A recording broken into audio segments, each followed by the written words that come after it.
From AccuWeather.com, this is AccuWeather Daily, a brief host-read article. It's weather news in a nutshell. In what is being described as looking like a war zone, people in southern Kentucky are beginning the painful process of picking up the pieces after tornadoes roared through the state over the weekend.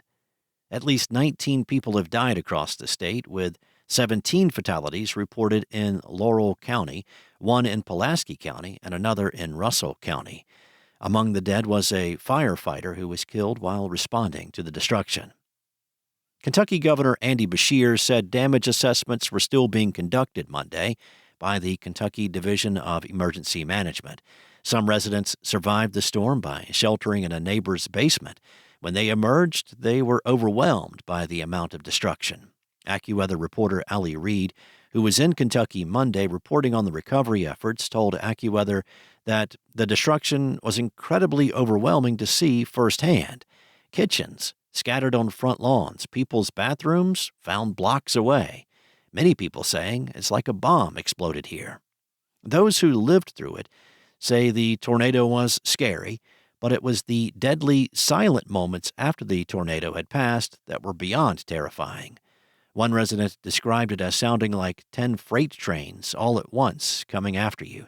Others struggled to find words to describe the devastation. The violent storms collapsed buildings, overturned cars, and leveled neighborhoods. The Salvation Army mobilized disaster teams to the area, and shelters have opened at Wyan Pine Grove Elementary School and Community Christian School in London, Kentucky. First responders and displaced residents are gathering at South Laurel High School for food, warmth, and aid. Donations are being accepted at First Baptist Church on West 5th Street. Authorities are urging residents to bring food, blankets, and hygiene supplies and to turn in any found valuables to the sheriff's office to help reunite families with what little remains. Some communities are drawing strength from each other. The Kentucky Prime football team helped sift through debris, salvaging what they could. The full scale of the destruction is still unfolding as southern Kentucky enters a long road to recovery yet again, but residents are hopeful and believe their community will come back stronger than ever.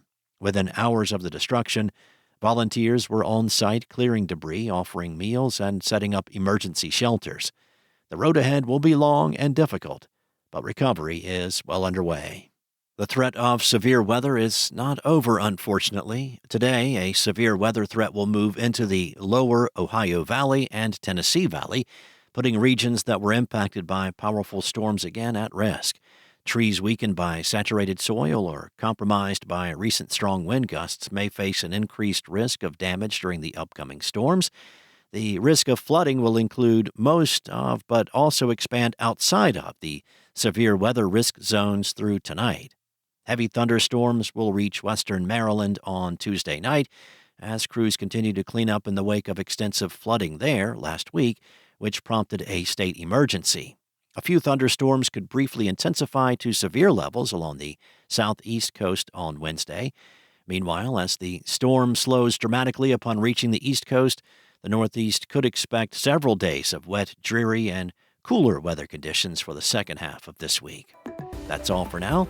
You can find more regional forecasts and science-based articles at AccuWeather.com. And for your local forecast at your fingertips, download the AccuWeather app.